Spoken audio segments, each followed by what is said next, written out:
Barbara Ross knelt on cold flagstones in the orangery, with her skirts spread in damp grit and her left sleeve darkening by degrees, where the kitchen boy's blood had soaked through linen.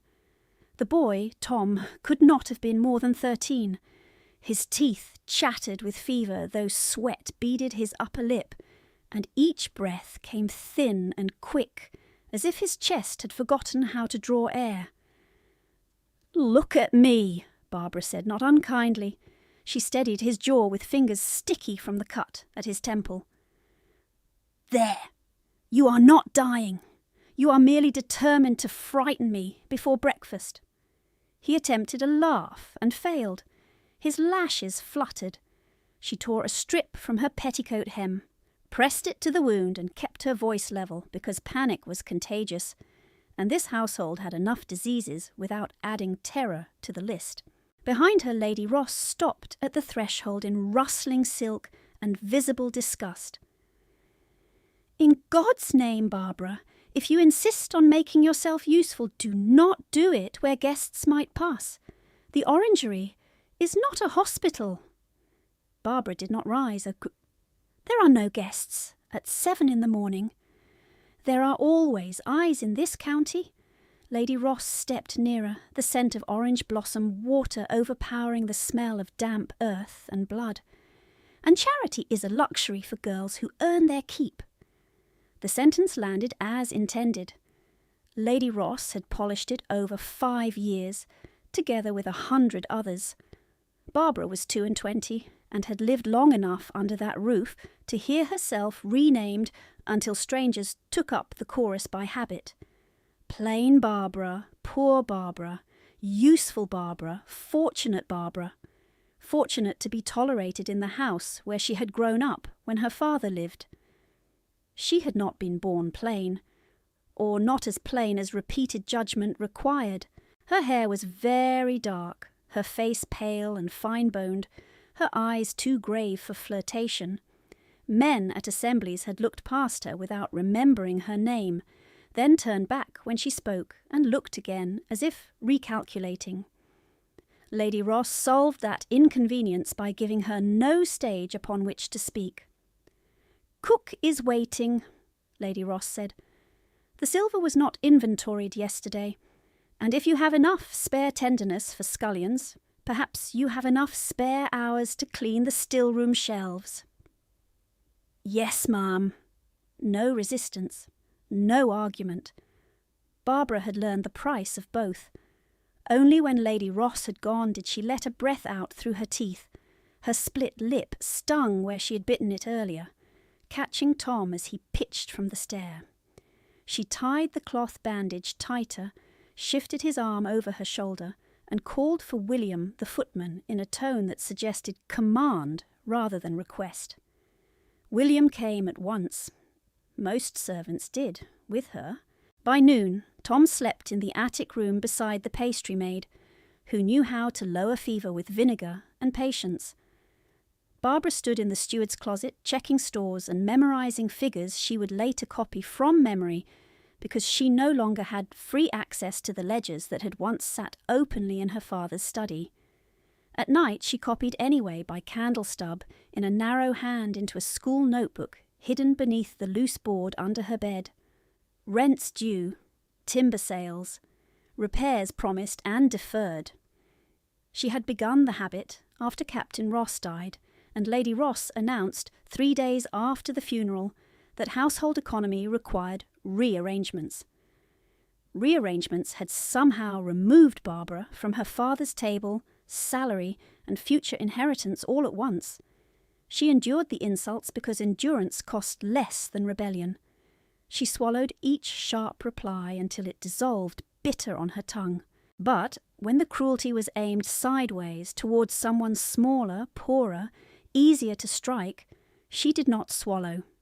That evening in the kitchen, when Briggs the butler called Tom a clumsy idiot and raised his hand for emphasis, Barbara said from the doorway, "If you strike him again, Mr. Briggs, I shall make sure every maid in this house knows that your accounts never balance on Monday mornings."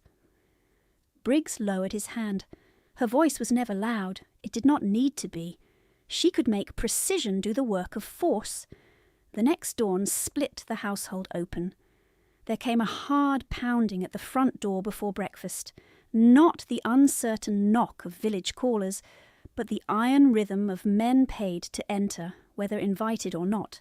By the time Barbara reached the hall, Lady Ross was already at the foot of the stairs, wrapper half fastened, demanding names. "Court officers," said the first man, bowing only enough to remain legal. "Writs for debt recovery in the matter of Lady Amelia Ross." Silence followed, thick, stunned, disbelieving. Then motion, servants freezing where they stood, Mrs. Vane dropping a tray, Briggs turning the colour of old parchment, Lady Ross snatching papers from the bailiff's hand, as if touch alone could alter ink. "Preposterous!" she snapped. "There is some error." "There are 11 errors, madam," said the second bailiff dryly, producing another packet. Barbara stood one step below Lady Ross and watched the names unfold. Gaming creditors from London, private notes at impossible interest, collateral claims against plate, horses, and portions of the Hampshire estate. Her stomach tightened with a familiar dread. She had seen figures disappear in ledgers. She had not expected to see the bill arrive at breakfast. Then came the paper that changed the air entirely. The first bailiff cleared his throat and addressed Briggs, perhaps because no one else looked likely to remain sensible. "There is also notice of intended settlement tied to debt discharge. A marriage contract lodged by Sir Neville Crowthorne, widower, regarding Miss Barbara Ross." Lady Ross wheeled so fast silk cracked at her seams. "Give me that!" But Barbara was nearer. She took the paper first. Her own name stared up at her in legal script, precise and unemotional. Miss Barbara Ann Ross, offered in marriage to Sir Neville Crowthorne in consideration of settlements, and release of obligations presently held against Lady Amelia Ross. Date blank, signatures prepared, witness lines waiting. For one absurd second she noticed a blot beside the letter R, and thought, whoever drafted this was in haste. "Forgery," she said. Lady Ross's smile was brittle and immediate. "Arrangement. Do not dramatise." "You sold me. Do not be vulgar in front of staff." "Was vulgarity committed in private, then?" Lady Ross's eyes flashed. "You are fed, clothed, housed, and have been for years at my expense. Sir Neville is respectable. You are no longer a girl with prospects to squander. This secures everyone." "Everyone," Barbara repeated. Her voice had become very calm. "Except me." By 10 o'clock word had run through the village and returned embroidered. By 11 2 creditors had arrived in person to inspect what could be seized. By noon Sir Neville himself sent a card expressing concern for the lady's distress, and confidence that family duty would prevail. Just before noon, hoofs sounded in the courtyard. A single horse, not hurried but unapologetically direct. Barbara, standing at the schoolroom window with the contract still in her hand, saw a tall man dismount without waiting for assistance. Dark coat, plain cut, no ornament beyond quality. Even at a distance there was something severe in the set of his shoulders, as if he had made himself a wall and had no intention of becoming a door. Lord Holden, Earl of Holden. She knew him only by reputation. Immense fortune, older than she by perhaps 12 years, blunt in Parliament, absent from balls, and reputed to leave drawing-rooms as if they were contagion wards. He entered as though expected, though no one had summoned him in her hearing. In the morning-room, before Lady Ross, the bailiffs, Briggs, 2 hovering creditors, and Barbara by the mantel, he removed his gloves and set them down with mathematical neatness. "Lady Ross," he said, his voice was low and cool, "I understand there are outstanding claims." Lady Ross attempted languor and managed hysteria with pearls. "My lord, how kind! A temporary inconvenience. Family matter. Not temporary. He nodded toward the papers. Not merely family. He turned to the bailiff. State total. The number named was obscene. Halden did not flinch. Drafts are prepared in my carriage. You will be paid in full now, and you will sign acknowledgment before witnesses that all listed claims against this household are satisfied. Lady Ross made a small strangled sound that might once have been gratitude.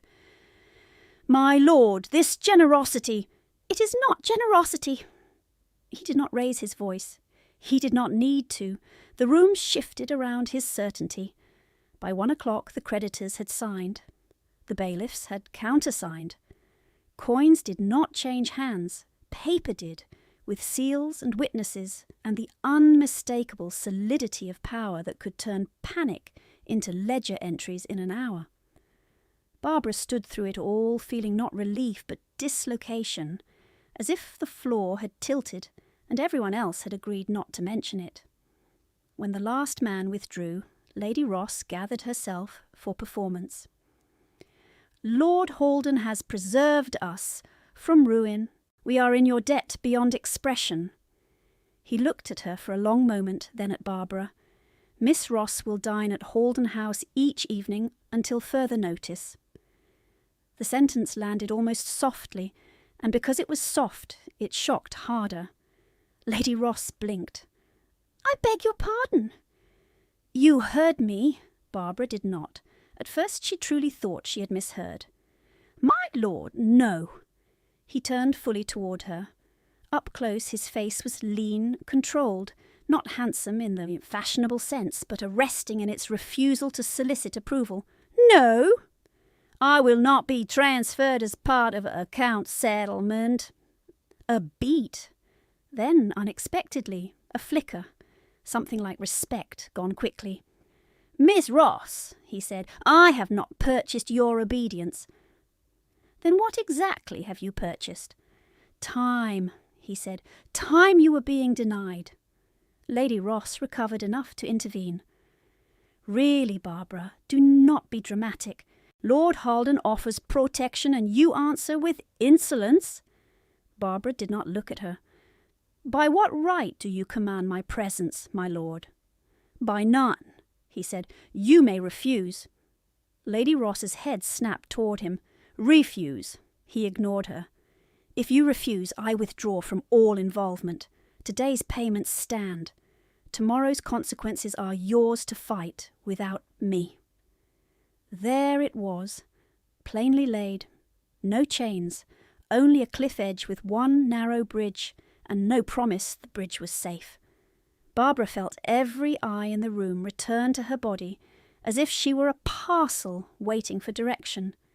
Heat rose to her face, not from shyness, never that, but from the old humiliation of being discussed while present. What happens tomorrow? She asked. Halden answered with equal plainness. The marriage contract is pursued by other means. Your stepmother, relieved of immediate debt, finds a fresh creditor and signs faster. Your reputation, already in circulation, is shaped entirely by mouths hostile to you. Any legal challenge you attempt is dismissed as ingratitude from a dependent female in disputed circumstances. His gaze did not soften.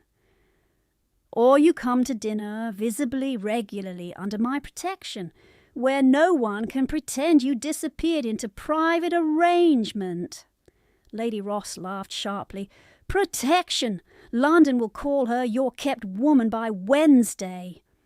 London calls women worse for less, Halden said. Let it spend itself. Barbara wanted to strike something, wanted to throw the silver inkstand at his perfect composure and ask how many women had ever thanked him for being strategically sensible at them. Instead, she asked the only question that mattered. And what do you want in return? A pause. Conversation, attendance, accuracy. Accuracy! You keep accounts, Miss Ross, whether permitted or not. I require accuracy. Lady Ross made a choking sound. "My lord, she is untrained, emotional." Barbara's reply cut across hers like a blade laid flat. "If I attend, I come as a guest." "As you wish," Holden said. "Not a ward. No. Not a petitioner for your mercy." "Certainly not." "Then I will dine," she said, and heard beneath her own words the creak of a trap opening under old certainties. "Until I learn what game is being played." Holden inclined his head once, as if terms had been properly exchanged between adults. "Carriage at 7, he said. "Do not be late." After he left, the house exhaled into noise, servants whispering in corridors, Lady Ross raging behind closed doors, Briggs sending footmen on invented errands so he might listen at doors while pretending usefulness. Barbara stood alone in the morning room, with the signed acknowledgments spread before her, and the marriage contract folded in her fist so tightly the paper creased like cloth. What was at risk had not changed. It had sharpened. If she misstepped now, she would still be sold. If not to Sir Neville, then to whatever arrangement restored Lady Ross's comforts fastest. If she accepted Holden's terms and he proved false, she would be ruined publicly instead of privately. Her name attached to a man powerful enough to survive the slander, and a woman powerless enough to drown in it. If she refused him, she would fight alone with no standing, no money, and a stepmother practised in tears before magistrates. Beyond her own name lay her father's, Captain Ross, who had taught her double-entry bookkeeping alongside Latin declensions because numbers are less likely than men to flatter liars. He had meant to settle a portion on her. She had seen the drafts. After he died, the drafts vanished. Now debts had appeared in their place like mushrooms after rot. She crossed to the schoolroom desk, pulled out her hidden notebook, and opened to the pages she had copied by candlelight over 3 winters. Figures, dates, initials, small thefts that became large absence. Rents marked received that tenants swore they had paid twice. Timber profits transferred to accounts she had never been allowed to inspect. At the time she had copied because she could not bear ignorance. Now the pages looked like kindling awaiting a spark. At 6:30 a maid brought up her one serviceable evening gown, brushed and mended so often the silk shone thin at the seams. "Lady Ross says you are to remember gratitude," the maid whispered, eyes down. Barbara tied her own ribbons. "Tell Lady Ross I remember everything." When the Holden carriage lamp flashed in the dusk beyond the gate, she stood for one moment in her small room, hand on the bedpost, listening to the house that had shrunk around her since girlhood. She could still turn the key, stay hidden, refuse this new humiliation. She could also wait for Sir Neville's next polite note, and the next, until refusal itself became a scandal large enough to force compliance. She lifted her chin, took up her gloves, and went downstairs. The footman opened the door. Night air struck cool against her face. In the drive, the Earl's carriage waited like a sealed argument. Barbara stepped into it, knowing only this: she would rather sit across from a cold man and learn his terms than be bartered warm by those who claimed to love her. Barbara stepped into it, knowing only this: she would rather sit across from a cold man and learn his terms than be bartered warm by those who claimed to love her. The door shut behind her with a padded finality. Lord Holden sat opposite, one gloved hand resting on a leather dispatch case. He had changed nothing about himself since noon except his coat. The carriage lurched forward before she had settled, as if hesitation were not a condition this vehicle acknowledged. For a few moments they rode in dark silence, broken only by wheel rattle and the soft hiss of rain beginning against glass. "You may still return," he said at last, not looking out, not looking away. "Tell Jarvis to turn at the crossroads, and he will." Barbara folded her hands in her lap so he would not see that one was still trembling. "Do you often offer exits once the doors are closed?" "When practical." "Is this practical?" "No," he said, "but I dislike coercion dressed as courtesy." A short laugh escaped her before she could stop it. "And what is this dressed as?" "Risk management." She turned her face toward the window where hedges and low walls slid by in wet blurs. "You speak as if I am an unstable investment." "You are a targeted one." At Halden House, light blazed from long windows over stone steps scrubbed pale by years of weather. No lanterns in coloured glass, no fashionable clutter at the entrance, only proportion, polish, and money so secure it had ceased to preen. A butler whose expression suggested he had been born with a silver salver announced her in a voice that carried to the rafters, "Miss Barbara Ross." Not Mrs. Not Companion, not anything that might be conveniently misunderstood by servants and thus by the county. Dinner was laid in a room large enough to make two people seem absurd, exactly as he had implied, 12 feet of mahogany between them, candles reflected in silver too bright to be comfortable, courses arriving and vanishing with military timing. 2 footmen remained in place along the wall, present enough to witness, distant enough to pretend deafness. Halden did not ask if she liked the soup. He asked, "How many tenant farms under Ross lease have repair clauses older than 10 years? Barbara blinked. "You could have begun with the weather." "I find weather rarely answers." "4, she said after a pause. 5 if you count Miller's holding, though that covenant is irregular." "Why irregular?" "Because my father wrote it by hand after a barn fire and never entered the amendment in the central copy." He lifted his wine, did not drink. "How do you know?" "I copied the amendment for him at 16. The Earl inclined his head once, like a clerk marking a line confirmed. "And which of the 5 has the strongest legal claim against estate neglect?"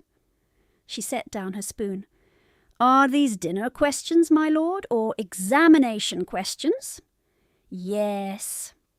The second evening was no gentler, nor the third. He asked about rents in arrears, steward commissions, inheritance settlements under entail, court costs at quarter sessions, and why 3 neighbouring estates had sold timber below market in the same season. When she answered precisely, he moved on. When she answered uncertainly, he asked where uncertainty began. Never praise, never condescension, never flirtation. By the end of a week, she stopped arriving braced for innuendo and began arriving armed with memory. By the end of 2 weeks, she brought notes hidden in her reticule and discovered he had done the same. It was on the 9th dinner that he slid a folded sheet down the length of the table, not dramatically, merely within reach. "Read that," he said. It was a debt claim submitted by Lady Ross's solicitors, amounts owed against proceeds from orchard leases and a timber sale 5 years earlier. Barbara scanned the figures once, then again. A chill moved under her skin. "These numbers are wrong." "In what way?" "In a precise way." She tapped the line with her finger. "This orchard figure, £342, is not random. It is from my father's Michaelmas account for 1817, but that was gross intake before labour and transport. Net was 207, and this timber amount, good God!" "What?" "It includes oak from North Coppice that was never cut. We marked those trees with red paint after blight scare and spared them. I remember because I argued with Mr. Dent about fungus spread for an hour, and father laughed at us both." She looked up. Halden was watching her, expression unreadable, but something had sharpened in it, attention becoming certainty. "So the claim is fabricated," he said. "It is cannibalized," Barbara corrected. "Pieces of true records stitched into false debts. Enough truth to pass a glance. Enough falsehood to bleed an estate dry. He leaned back. Can you prove it? I can if I can access originals. At Ross House? Locked, moved, conveniently mislaid when needed. You may not get them. Then I prove pattern. He gave a slight nod. Pattern is admissible if the magistrate is sober and bored. Are yours often both? Rarely. Aim for one. Outside Holden House, the county did what counties do best, observed badly and reported eagerly. By the third week, a fishwife in Alton asked the grocer whether Miss Ross preferred French silks, now she kept an earl. By the fourth, a curate's wife told 3 callers that she pitied that poor misguided creature, then accepted a second seed cake while speculating on whether a private chapel wedding had already occurred. London, receiving Hampshire gossip by coach and imagination, improved it into certainty. Lady Ross improved it further at Mrs. Cleeve's assembly she wore morning lavender and spoke, in a tone audible to half the room, of a girl's tragic susceptibility to influence and the ruinous ingratitude of those rescued from poverty only to abandon duty. Sir Neville Crowthorne nodded solemnly at her side, like a man publicly forgiving someone he had never stopped trying to purchase. By breakfast next morning, 2 different cousins had written to Barbara advising repentance in opposite directions. At Ross House, Lady Ross alternated tears and venom. You have made me a spectacle, she said one evening, as Barbara removed wet gloves in the hall. You did that when you put my name on a contract. I sought to secure your future. You sought to secure your creditors. Lady Ross's mouth thinned. And what exactly does Holden seek? Do you imagine men like him pay debts for entertainment? Barbara met her gaze. No, I imagine men like him pay for leverage. And you are content to be leverage? No, Barbara said. I am content to know where it is placed. The strain of living between 2 houses and one scandal might have broken a softer woman. It made Barbara narrower, cleaner, harder at the edge. She slept less. She copied more. Names and dates arranged themselves in her mind like troops on a field. Ross accounts, creditor petitions, signatures, witness lists, dates of London absences, when Lady Ross could not have signed half the documents bearing her hand. Holden, for all his frost, did not crowd her. He sent records by secure messenger. He asked questions at dinner, then let silence sit when she needed to think. Once, when she arrived with a bruise darkening at her wrist from an argument with a cupboard door that had suspiciously swung, he looked at it and said only, Do you require intervention? She held his gaze. Not yet. Very well. Inform me when yet becomes now.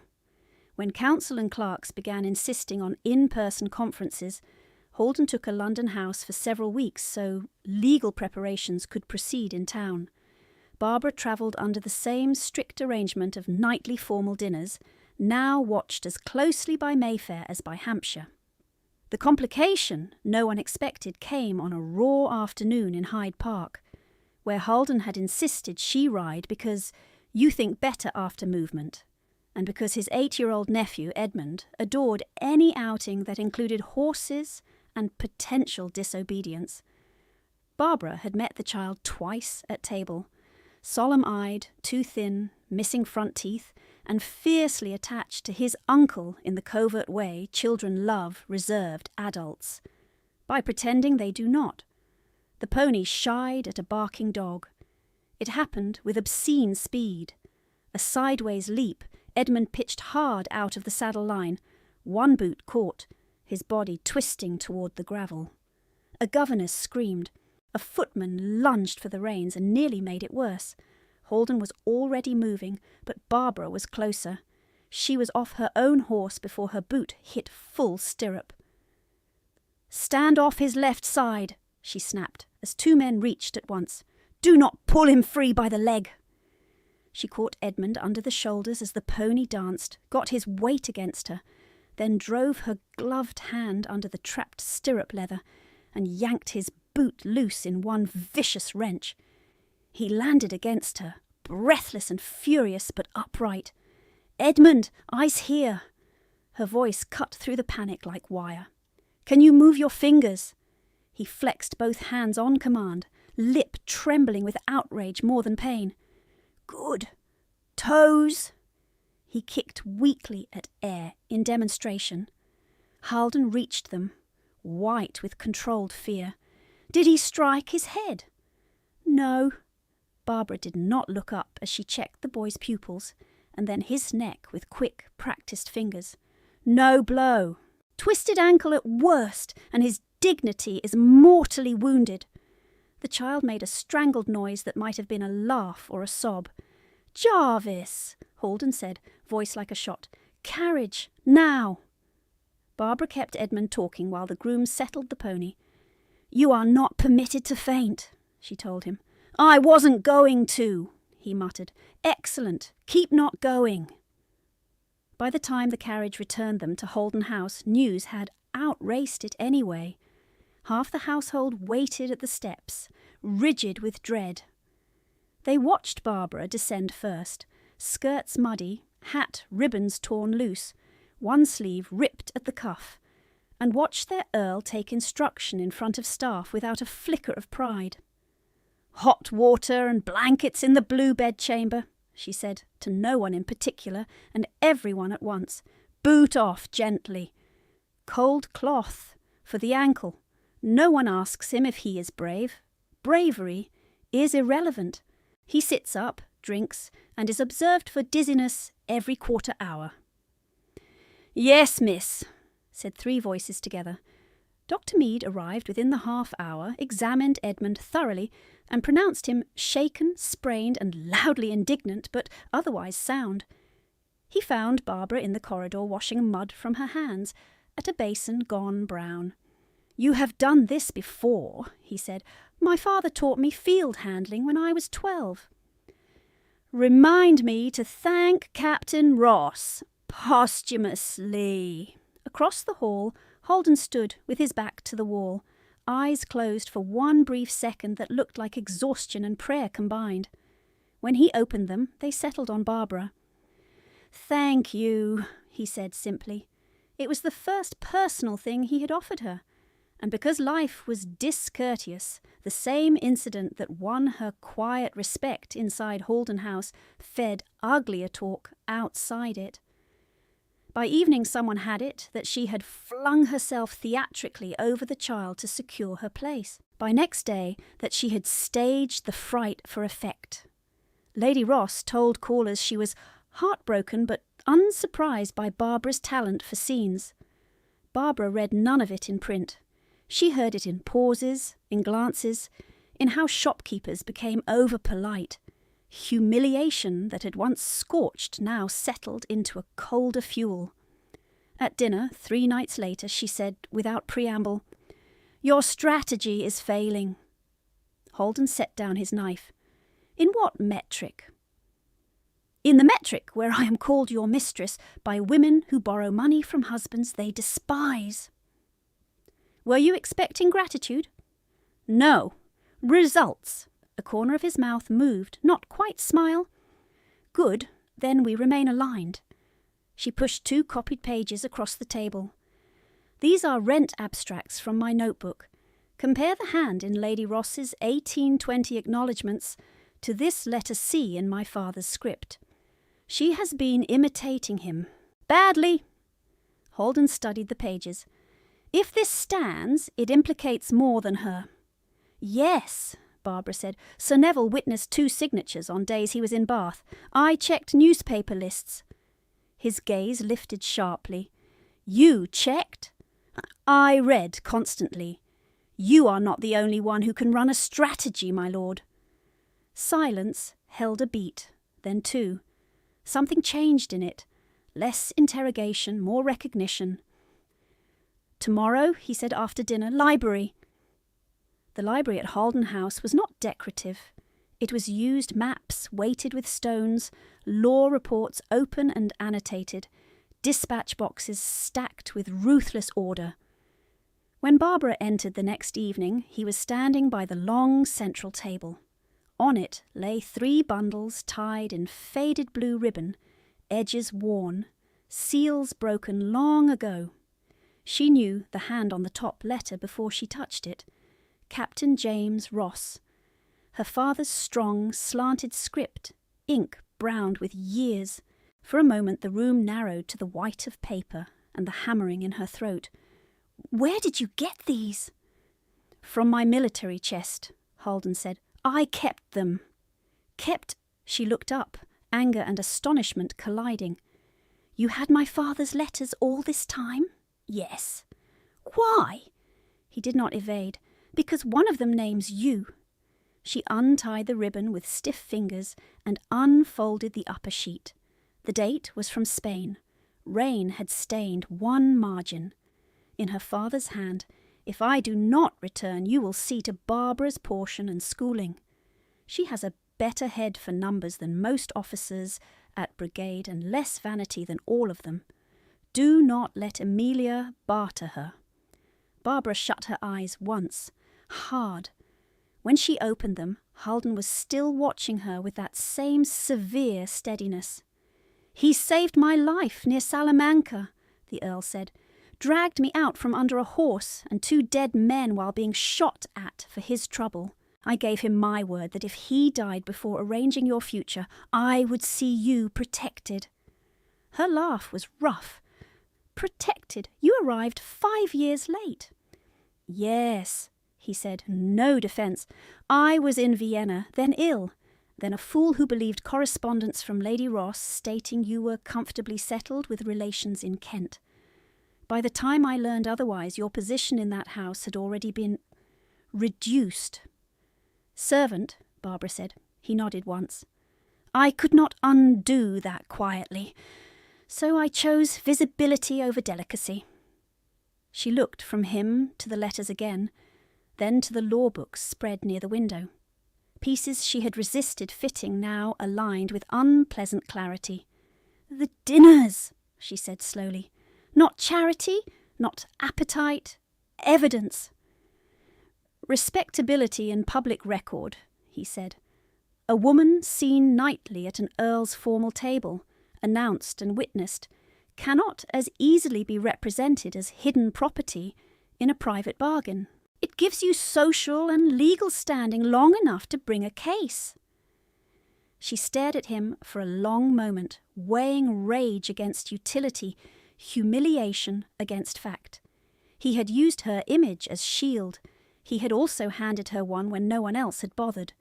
"Why not tell me at once?" "Because you would have refused if you thought you were being managed." "I nearly refused anyway." "True." The smallest ghost of humour crossed his face and was gone. Barbara placed her father's letter carefully back on the table. "If we proceed," she said, voice steady now, "we proceed on one condition." "Name it." "I direct the case." He went still. "Explain." "You provide access, counsel, and whatever weight your title buys in rooms where men only hear other men. But in court, in statements, in strategy touching my father's estate, I choose what is presented and when. No man, however honourable, will speak Captain Ross's name better than I can." Halden held her gaze. Then, very slowly, he bowed his head. "Agreed."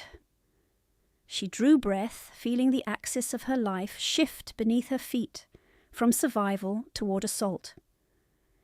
"Then," Barbara said, touching the ribbon as if sealing a pact, "we dine tomorrow, and after dinner, my lord, we begin with witness lists." "Then we begin with witness lists." Halden drew a clean sheet toward them and uncapped his pen. "Names first, sentiment after." Barbara almost smiled despite the ache in her chest. "You assume I possess sentiment to spare." "I assume you possess none for fools. Useful distinction."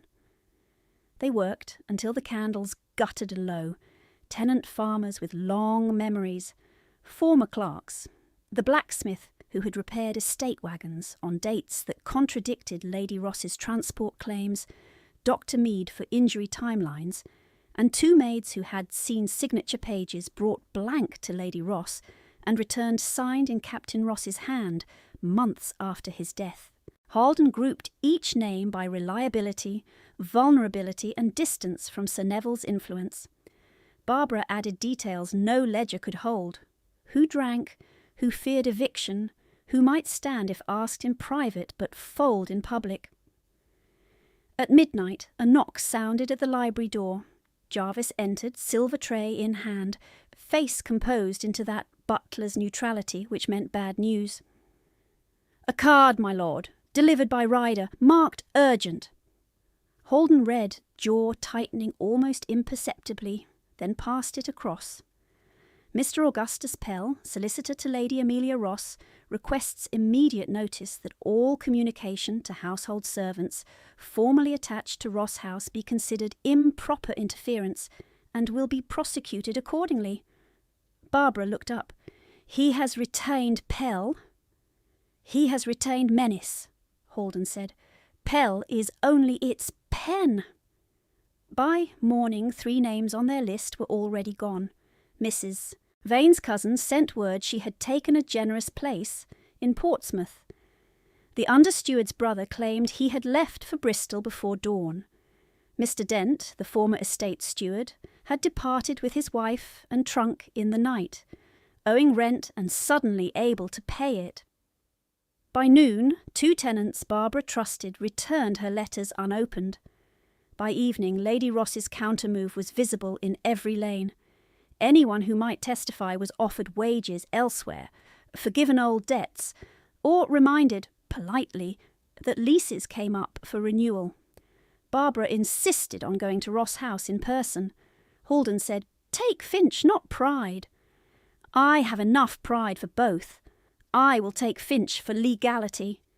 She arrived with Mr. Finch, Halden's solicitor, in a hired chaise to avoid theatricality.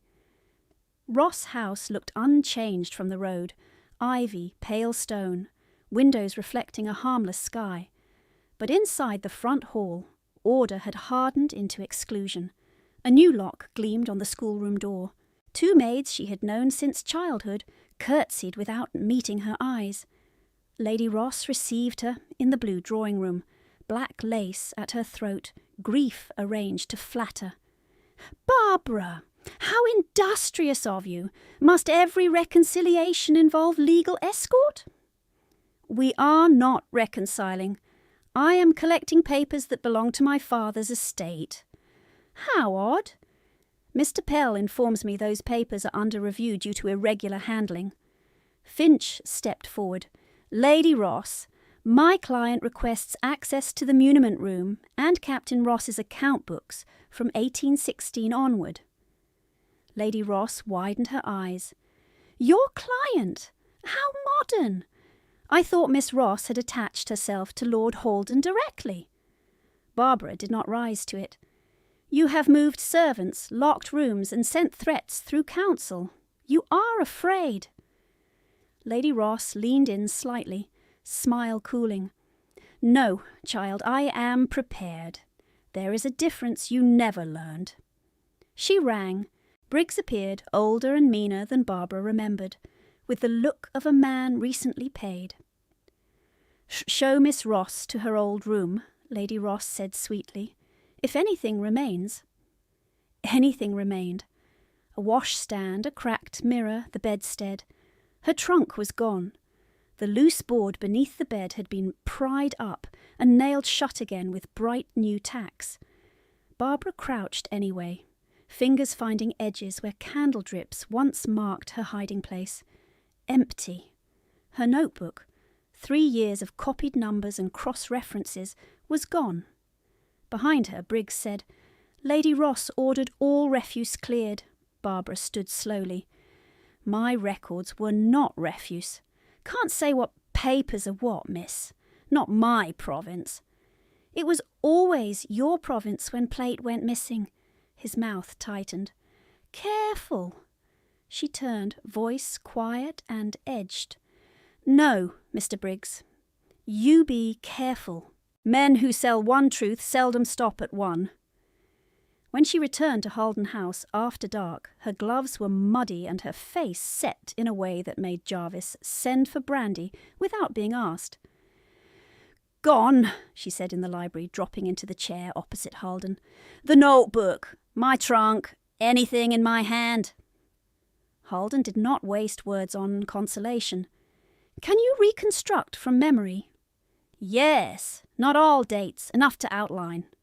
"Outline will not survive, Pell." "I know." She pressed her fingers to her eyes for one hard second. "I know." The next blow fell before dawn. A groom rode up from Ross House shouting for water and men. "Fire in the east wing," he said. "Not the family rooms, the estate office corridor, the muniment room." By the time Barbara and Halden reached the house with Finch and a local magistrate in tow, smoke still leaked from 2 cracked panes like breath through broken teeth. Buckets lined the gravel. The smell of wet ash and old paper struck like a physical force. Barbara moved toward the corridor. Halden caught her wrist once, not roughly. "Wait for clearance." "I do not have time to be obedient." "You do if the roof falls." She jerked free, then stopped herself. Men were hauling out blackened ledger boards, warped locks, and what had once been account folios now fused at the edges into brittle blocks. A clerk coughed over a salvaged chest and shook his head. "Nothing legible below top layer." Lady Ross stood near the stair in a wrapper and shawl, suitably disordered, eyes red but dry. "How dreadful!" she said as Finch approached. "Tragedy upon tragedy. We are all victims this morning." Finch's tone was polite enough to cut. "Convenient tragedy." She put a hand to her breast. "Sir, if you accuse me—" "I accuse no one." Yet a constable stepped from the shadow of the archway. "Beg pardon, my lord." He nodded to Halden. "Need statements from all present and from those with keys." Barbara felt the blood leave her face. "Keys?" Briggs, standing 2 yards away, spoke up quickly. "Miss Barbara kept one before she left." "I surrendered all keys when you stripped my room," Barbara said. Briggs shrugged. "Can't account for what was surrendered and what was copied." Halden moved half a step between Barbara and the constable. "You will direct questions through counsel." The constable spread his hands. "No arrest intended, my lord. But there'll be inquiry. Rumours say Miss Ross sought those papers." "Rumours are not evidence," Finch snapped. "No, sir," said the constable, "but burned books are." By afternoon the county had a new story. Barbara Ross, thwarted in some private quarrel, had destroyed records to injure her stepmother and then hidden behind an earl's title. The same mouths that called her shameless now called her desperate. Both were useful to Lady Ross. In practical terms, the loss was catastrophic. Originals that might have proved falsification were ash. Barbara's personal abstracts were missing. Mr. Dent had vanished. 2 maids now denied ever seeing blank signature sheets. Even Dr. Mead advised privately that memory alone against notarized documents would be an uphill march through mud. Barbara sat at Halden's library table that night with untouched tea gone cold and stared at a blank page she had meant to fill from memory. Halden stood by the hearth, watching without hovering. After a long silence she said, "I cannot do this." He did not pretend to misunderstand. "You can." "No!" Her laugh cracked. "I can fight. I cannot win. Not this way. Not against money that buys disappearance and fire and sworn lies by breakfast." She pressed her palms flat to the table to stop them shaking. "If I continue, I drag your name through cesspools and still fail. If I stop, she keeps everything and calls it virtue. There is no honourable path left." "There is a path," he said quietly. It may not be honourable in the decorative sense. She looked up, eyes bright with anger and exhaustion.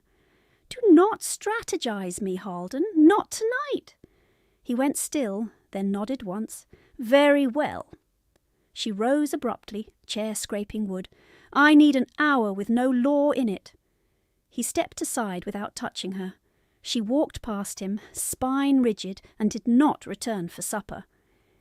Near midnight, Halden remained in the library alone, coat discarded, cravat loosened in a way no one but Jarvis ever saw. Rain traced the windows. The house had gone quiet except for the occasional shift of settling timbers.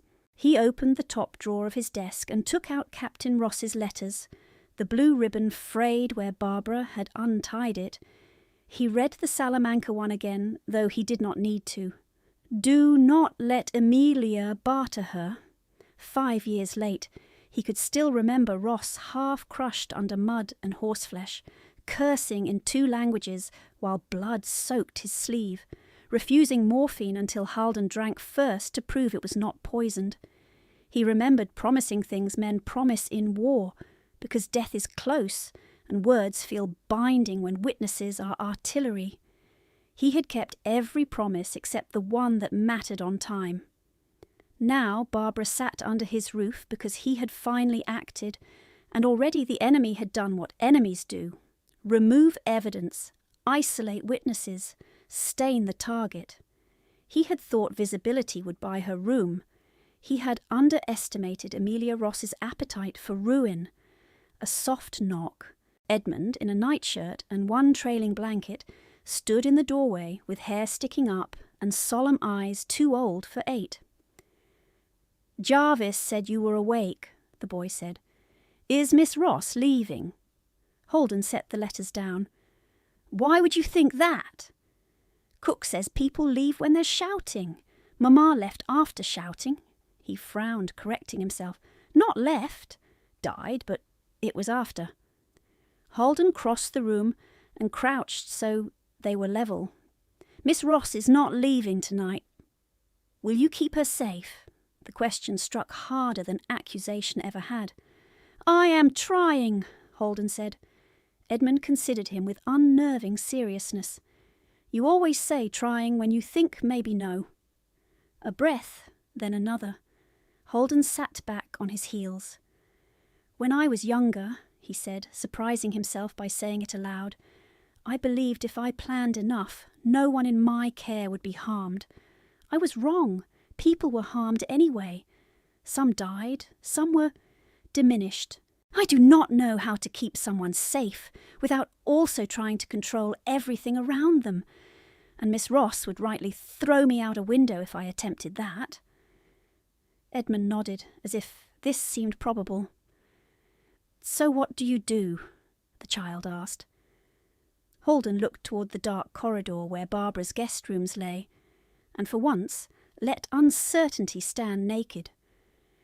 "I stand where I'm asked," he said, "and when I am not asked, I wait nearby." Edmund offered his blanket edge like a treaty. Halden took it for a moment, squeezed, let go. When the boy had been returned to bed, Halden stayed in the library until dawn, drafting letters not to threaten but to locate. Dent, former maids, the clerk from Alresford, who had copied freight tallies, any scrap that fire had not eaten. He finished with ink on his cuffs and no confidence at all. At 10 the next morning, crisis arrived on cream paper and cheap newsprint. First came a packet from Finch, delivered by express, affidavits filed overnight by Mr. Pell alleging that Miss Barbara Ross had abstracted private papers, fabricated ledger copies, and exerted improper influence over former household staff under the patronage of the Earl of Halden. Attached was a petition requesting that her testimony in any estate matter be treated as compromised unless corroborated by independent originals. The originals now lay in ash. Second came a printed broadside already circulating in town before breakfast, titled "A Warning to Families." It named no names and named everyone, a young woman of doubtful gratitude, a nobleman of cold appetites, a widow persecuted by those she had fed. 2 anonymous servants swore they had seen Miss Ross leaving Lord Haldan's private rooms at indecent hours. Jarvis read that line once, folded the sheet in half, and quietly fed it to the fire. Third came the constable. He removed his hat in the hall and looked genuinely uncomfortable. Miss Ross, I am ordered to serve summons. Quarter Sessions has advanced hearing to Friday. 2 matters joined. Finch, already present, held out his hand. Let me see. The constable surrendered the document. Finch read, went pale in a way Barbara had not yet seen on him, then passed it to her without comment. The first matter she expected, Lady Amelia Ross's petition regarding debt claims and alleged defamation. The second made her vision blur for an instant. In the matter of a codicil newly produced, purporting to bear the hand of Captain James Ross, altering settlement and guardianship provisions concerning Miss Barbara Ann Ross, witnessed by Sir Neville Crowthorne and Mr. Edward Dent. Barbara heard herself say very clearly, "That codicil is false." Finch answered just as clearly, "Then we must prove it false in open court, without Dent, without original ledgers, and with Pell arguing you burned what you could not explain." Haldan took the summons from her and read it once, expression flattening into something colder than anger. "If the codicil is admitted," he said, "Lady Ross regains control of the estate narrative, possibly of you." "Control of me?" Barbara looked up sharply. "Guardianship language," Finch said. "If validated, it could name Lady Ross interim guardian over unsettled portions. It is monstrous. It is also, on paper, tidy." Outside, wheels ground over gravel as another carriage arrived. Likely more papers, more witnesses purchased by the hour. Barbara folded the summons with deliberate care so her hands would not betray tremor. "Friday," she said. "Barbara," Haldan began. She met his gaze, exhausted and blazing at once. "No, do not tell me to rest. Do not tell me to retreat. She has moved her final piece." For the first time since the fire, uncertainty showed openly in Haldan's face. "And if we cannot break it?" he asked. Barbara's answer came low and hard. "Then I go down speaking the truth where everyone can hear it." In the hall, the front door opened again to a gust of wet wind, and another messenger calling her name. The house seemed to hold its breath around them. Friday came with sleet against the courthouse windows and benches full before the clerk had finished laying out his papers. Quarter Sessions in Hampshire was ordinarily a business of petty thefts, boundary quarrels and drunken assaults. That morning it looked like a theatre.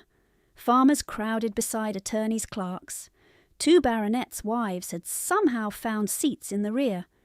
Village men stood 3 deep at the back, hats in hand, pretending indifference and missing nothing.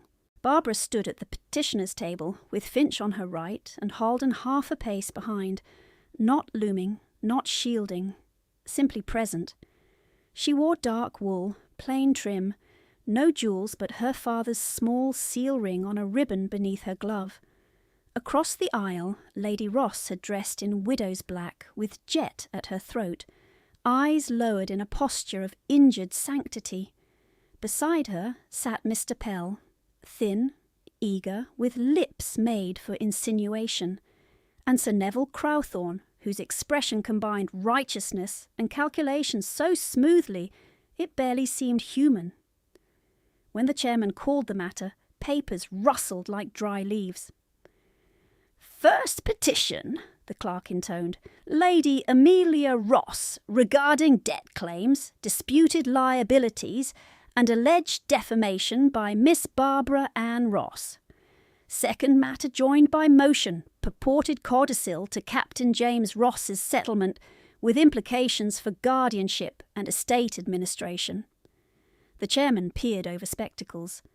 This court is not a drawing room. We will have facts. Pell rose as if facts were exactly what he had brought. He began with courtesy so polished it squeaked. Lady Ross, widowed and burdened, had managed a difficult estate under relentless pressure. Miss Ross, a dependent relation of impressionable temperament, had fallen under the influence of persons with interests adverse to Lady Ross's good name. There had been unfortunate misunderstandings over figures. There had also been theft of private papers, tampering with servants, and suspicious fire. He paused just long enough before saying, and of course arrangements of an intimate and irregular nature with a noble patron. A murmur moved through the benches. The chairman rapped once. Holden did not shift. Barbara felt heat rise under her collar and let it pass through her like weather. Pell called Lady Ross first. Lady Ross wept elegantly. She spoke of sacrifice, of feeding and clothing Barbara as my own, of a young woman made bitter by gratitude she could not bear. The debts, she said, had been lawful, though regrettable. The marriage settlement with Sir Neville had been proposed in maternal concern. The codicil had been discovered recently in old family papers, and only now produced because I wished to avoid further distress. Who found it? Finch asked on cross. In a locked escritoire. Locked by whom? By me, naturally. With what keys? My household keys. Finch nodded as if this were unremarkable and sat, saving his powder. Pell looked pleased. Then he called Sir Neville, who swore he had witnessed Captain Ross sign a codicil 2 weeks before the captain's final illness worsened. Mr. Dent, he said, had witnessed as well. Yes, the document had remained private at Captain Ross's request. Yes, he had not mentioned it while proposing marriage because the lady's sensibilities were already taxed. Barbara made a small note. Sensibilities? Men always chose soft words when hard motives were visible. Pell then called a maid from Ross House, newly hired, who swore she had seen Barbara in Holden's corridor, late, very late, and coming from private rooms. Finch rose halfway. Barbara touched his sleeve once. Not yet. When Pell announced he would now examine Miss Ross as adverse witness, Finch objected to tone, not substance, and the chairman allowed it with warning. Barbara stepped into the witness place. She gave her name clearly and met Pell's gaze without courtesy. He smiled. Miss Ross, you have dined nightly at Lord Holden's house for some months? Yes. Alone with him? At table, with servants present, announced every evening in a room large enough to seat 30. Your information is poor. A few men in back choked on suppressed laughter. The chairman glared. Silence snapped back. Pell's smile thinned. You deny emotional dependence on his lordship? I deny that my emotions are evidence in a debt matter. Yet he paid Lady Ross's obligations. In full, before witnesses. I did not ask him to. You benefited. I benefited by not being sold. Pell turned, palms up, as if to say there, you hear her? Let us speak of your notebook. You claim years of copied accounts, conveniently missing after you entered dispute. Stolen from my room at Ross House, or destroyed by your own hand when inconvenient. No. Can you prove no? She held his gaze. Can you prove yes? The chairman cut in. Mr. Pell, ask questions, do not peck. Pell bowed. Very well. Miss Ross, without originals, your allegations are memory and resentment. Are we to set aside notarized documents for your recollection? Barbara felt the room lean toward her. No, she said. Set aside nothing. Compare everything. Pell frowned slightly. Explain. Lady Ross's debt claims use figures from true Ross accounts with false labels. That pattern can be tested against surviving third-party records. tenant receipts, wagon tallies, mill weights, shipping entries. I have submitted copies from Al Resford freight books and 2 carriers' logs under affidavit. Pell blinked. He had not expected the filings. Finch had lodged them at dawn under Barbara's instruction. She continued before he could recover. As for the codicil, I challenge its date, its hand, and its witnesses. Pell said, On what expertise? You are not a handwriting master. No, I am the person who sharpened my father's quills, bought his paper by ream, and balanced his books from age 16. The chairman leaned forward. Proceed, Miss Ross. She turned slightly so her voice carried beyond the table. The codicil is dated 14th March 1819. It is written on Weatherby-laid foolscap, bearing a watermark introduced in June of that year. I know because Ross Estate purchased 3 crates of the same stock the autumn after my father died. When Briggs complained of cost, and I entered the quants in draft before access was removed. A stir swept the room, louder this time. Pell snapped, Watermarks are hardly conclusive. Then let us use ink, Barbara said. The signature blots at the second stroke, then drags left. My father was right-handed and never dragged left when seated. This drag comes from copying an older signature under poor light. Pell barked, Speculation. Not speculation, practice. I watched Lady Ross imitate his hand in the schoolroom on rent acknowledgements while saying she must keep matters orderly. I was 17. Lady Ross surged to her feet. Liar! The chairman hammered the table. Sit down, madam, or I clear the room. She sat, white-lipped. Pell took a breath, changed a tack. Even if there are irregularities, you cannot place my client in conspiracy with Sir Neville. Barbara turned to him fully then, and Holden behind her went very still. He knew that look. May I ask Lady Ross one question directly? Barbara said to the chairman. The chairman hesitated, then nodded. 1. Relevant. Barbara faced her stepmother. Lady Ross, when you instructed me last year to inventory plate in the blue drawing-room, you told me never to open the Italian lacquer cabinet because it was Sir Neville's surprise. Do you recall? Lady Ross's eyes narrowed. No. Barbara nodded once. Then perhaps you recall this. Inside that cabinet was a dispatch box with Sir Neville's crest. In it lay 2 unsigned marriage contracts and 3 blank sheets already bearing my name in Clark's hand, dated 6 weeks before your first gaming debt was called. Lady Ross's composure cracked for one visible second. Pell leapt up. This is outrageous! Barbara did not stop. You may deny the cabinet. You may deny the box. So let us use money. Did Sir Neville pay Mr. Dent £100 on the 3rd of April through Bexley Bank? Sir Neville half rose. I decline to answer that, the chairman snapped. You will answer. Sir Neville's face mottled. Private transaction. Private enough, Barbara said, that the bank clerk entered it as consultation retainer, though Dent was your wife's former steward, not your solicitor. We subpoenaed the ledger yesterday. Now it hit. Audible.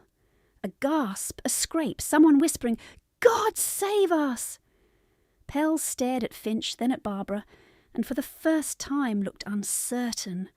Barbara drew one breath and placed her final piece. Mr. Dent signed as witness to the codicil, yes? Then he was paid by one witness, while under pressure from the other party to the claim, on a date between alleged signing and alleged discovery. That is collusion. If it is innocent, produce Mr. Dent for examination. Silence. Pell said carefully, Mr. Dent is unavailable. Because you sent him away, Barbara said. Lady Ross hissed, You ungrateful little... Barbara cut her off, voice ringing now clear to the back benches. I dined at Lord Halden's table because you and Sir Neville meant to barter me for your debts. I sat there as a witness in public, not as a purchased woman. I would scrub floors for wages before I submitted to any bargain not of my own choosing. No one moved. Even the sleet seemed to hush against the panes. The chairman looked from one table to the other, then to his fellows. We recess 20 minutes. Counsel remain. When they reconvened, Pell came out fighting. He asked to strike Barbara's testimony as prejudiced. He argued watermarks could be mistaken, bank entries misread, memory manipulated by romantic attachment. He produced 2 fresh affidavits from absent servants asserting Lady Ross never forged anything and that Barbara had violent temper. He demanded sanctions for slander of Sir Neville. Finch answered in clipped steel, but this part was not won by him. It was won because Barbara had prepared for every evasive turn. She requested leave to submit physical comparison. The chairman allowed. From her reticule she drew 2 sheets, one surviving letter from Captain Ross to a tenant, produced by the tenant himself that morning, and a rent acknowledgement Lady Ross had filed years earlier. She had marked letter forms in pale graphite along the margins at dawn. "Observe the capital R," she said, standing at the evidence table so magistrates could see. My father began at top stroke, curved down, then crossed with a quick hook. In the acknowledgement and codicil, the writer hesitates before the hook and doubles pressure here. She pointed. Same hesitation in both, same false confidence. Pell objected again. She is making a parlour game of penmanship. Barbara ignored him. Now dates. Lady Ross swore she discovered the codicil recently in a locked escritoire. Yet, in her own debt petition from last winter, she cites guardianship obligations under Captain Ross's revised intentions as reason for emergency borrowing. Page 4, line 11. Finch slid the petition forward. The chairman read, eyebrows lifting. Lady Ross whispered sharply to Pell. Pell whispered back, jaw hard. Barbara pressed. How did she cite revised intentions months before discovery, unless she already knew the codicil she now calls newly found? Lady Ross stood again, voice raw. Because I remembered his wishes. I was his wife. Then why forge his hand? Barbara asked. I did not. Then produce Dent. He is ill. In what town? No answer. In what town, Lady Ross? Pell sprang up. My client is not required to track every former employee. Barbara turned on him, precise as a knife. No, only the one your co-petitioner paid just before he vanished. Sir Neville slammed his palm on the table. This is harassment. I am a baronet. And I am Captain Ross's daughter, Barbara said. Rank does not alter arithmetic. The chairman's gavel cracked. Enough! Sir Neville, one more outburst, and I hold you in contempt. Then came the moment Lady Ross chose escalation over caution. She pointed straight at Holden. You all know what this is. He wanted her from the first. He paid my debts to keep her. He coaches every word. She is his creature. Holden took one step forward. Barbara lifted a hand slightly without looking. He stopped. She faced the bench. My Lord Chairman, if this court believes I speak under purchase, disregard my words and examine only documents. I ask no favour for sex, age, or pity. I ask measurement. Then, after a beat, she turned back to Lady Ross and spoke softly enough that the room leaned in to hear. You call charity a luxury for girls who earn their keep. Very well. I have earned mine. The bench withdrew briefly. When they returned, the chairman read from prepared notes, voice clipped with decision. On the debt petitions, substantial irregularities are established. Claims against Miss Ross tied to marriage settlement are void ab initio. Enforcement stayed pending fraud inquiry. On the codicil, authenticity not proven. Evidence suggests fabrication.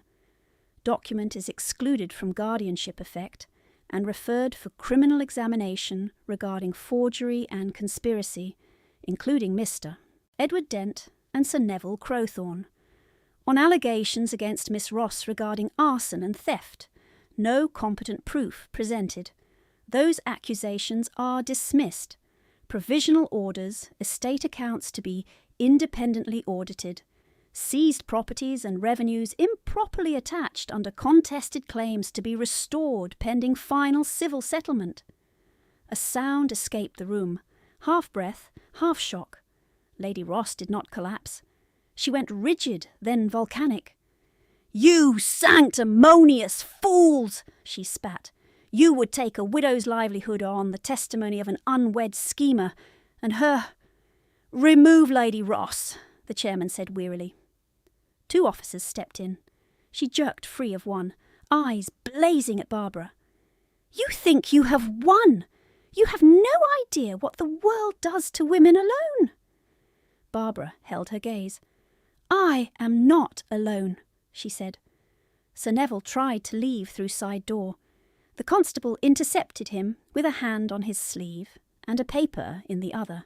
Sir Neville read the warrant line, went grey and sat down very carefully. Pell gathered his briefs with fingers that trembled once and never again. Barbara remained standing until the room began to blur at the edges. Then Holden was beside her, not touching until she nodded, then offering his arm like a formal dance. Outside, the sleet had turned to thin rain. The crowd parted as they came down the courthouse steps. Not out of kindness, out of recognition. In the carriage, Barbara sat upright for 3 full minutes before her body remembered it was made of bone and fatigue. She bent forward, forearms on knees, and laughed once, a cracked, unbelieving sound that turned midway into something dangerously close to tears. Holden waited. "I forgot to breathe in the last hour," she said. "I noticed." She looked up, searching his face as if expecting triumph. He looked only relieved and furious and tired. "Are you angry?" she asked. "Yes," he said, at how near they came. A small silence. "Did I do it?" she asked, suddenly younger than he had ever seen her. "Not legally. In truth, did I do enough?" He answered at once. "You did what no one else in that room could have done." She leaned back, shut her eyes. Rain tapped the carriage roof in soft, persistent beats. At Holden House, Jarvis met them with dry coats and word that Dr. Mead waited in the morning room for no reason except common sense. Mead took one look at Barbara's face and handed her broth before congratulations. Edmund appeared in the doorway in boots unlaced, was shooed, reappeared, and finally got permission to ask, "Did you beat them?" Barbara managed a real smile. "Soundly?" He nodded, satisfied. "Good." By evening, messengers had come and gone with orders, copies, counter-orders. Finch arrived mud-splashed and glowing with restrained professional joy. "Sir Neville is bound over pending forgery examination," he said. "Dent was located near Portsmouth. Drunk, frightened, and suddenly devotional. He has offered statement in exchange for leniency." Barbara stilled. "Statement about what?" "Blank papers signed under pressure. Payments routed through Crowthorne. Lady Ross directing dates to align with your father's illness." She exhaled slowly, as if letting 5 years leave her lungs 1 inch at a time. "And Lady Ross?"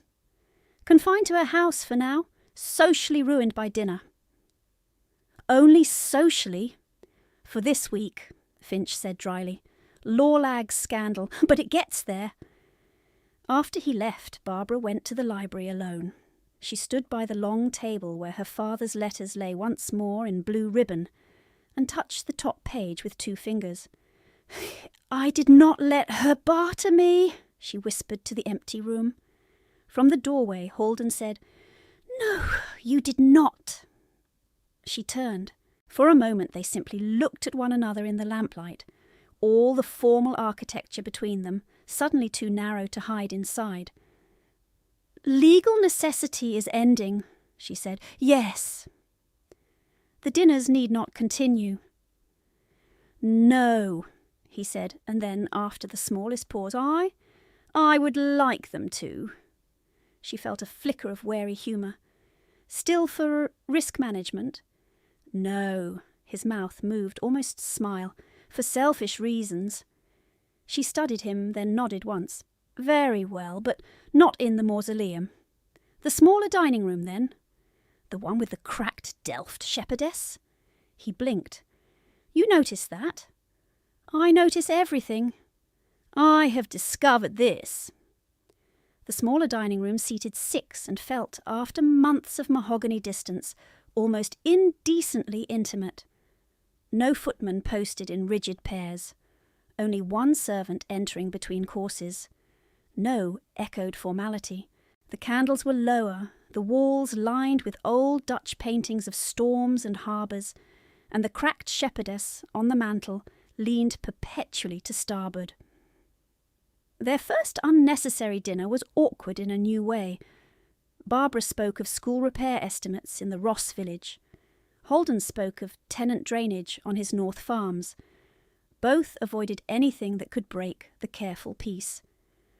On the third such evening, Edmund was sent to bed. Jarvis withdrew, and silence settled companionably instead of strained. Holden set down his glass. I owe you something better than strategy, he said. Barbara looked up. That sounds dangerous. It is. He did not look away. When I found you at Ross House, he said, I told myself I was fulfilling an old debt. A promise to your father. It was true and insufficient. I was also trying to repair my own failure quickly, and I used the tools I trust most: structure, visibility, leverage. You tolerated it because you had no safer option. Then you seized it and turned it into your own campaign. Watching you do that has been the most humbling experience of my life. She held very still. He continued, voice roughening only slightly. I admire your mind. I trust your judgment more than my own in half the matters that now govern this house. I have come to depend on your presence to an extent I did not intend and can no longer pretend is temporary. I think about what you would say before I sign papers. I listened for your step in corridors like an idiot. When you did not come down the night of the fire, I discovered panic is not cured by rank. A breath. I love you, Barbara. The room seemed suddenly quieter than silence. She said very softly, You are not a man given to accidental declarations. No. Do you love me as an equal or as someone to rescue properly this time? He winced, accepted it.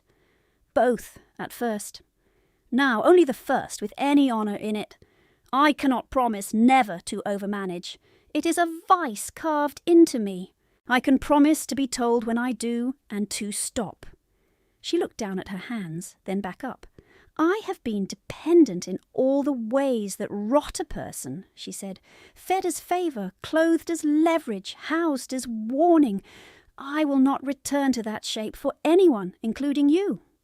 I know. Do you? Her voice sharpened. If we marry, society will call it your generosity.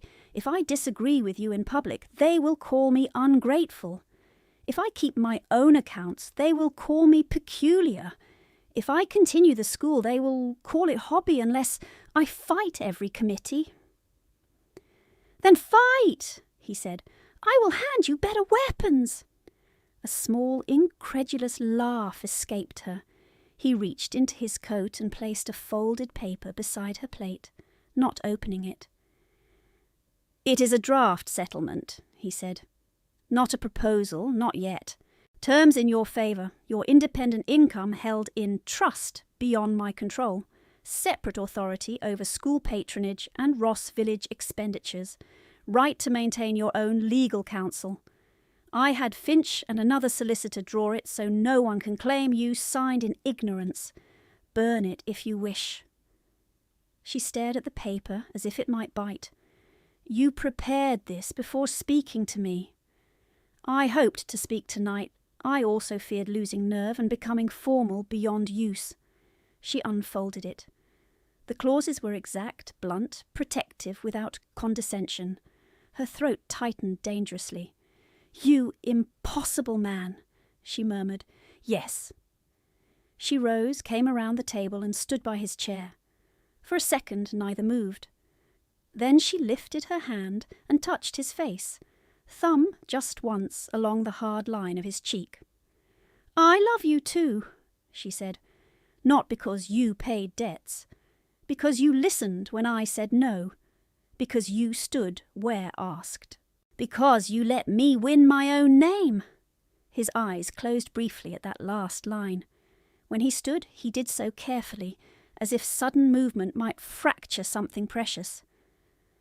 "Then may I ask properly?" he said. She nodded. "Barbara Ross," he said, voice steady and unguarded, "will you marry me?" "Yes. On the terms you wrote and one more." "Name it. In every room where my work is discussed, I speak for myself first." A real smile, rare and transformative, broke across his face. "Gladly," he said. "It will terrify half the county." "Good." He kissed her then, not theatrical, not possessive, but with the unmistakable tenderness of a man who had spent months mastering restraint, and now laid it down by consent. He insisted the betrothal be announced before both households, not through gossip first. So, 3 days later, in the long morning room at Halden House, Jarvis, Finch, Doctor, Mead, Edmund fidgeting, cook, 2 footmen, and a cluster of Ross servants stood in awkward ranks, while Halden and Barbara faced them.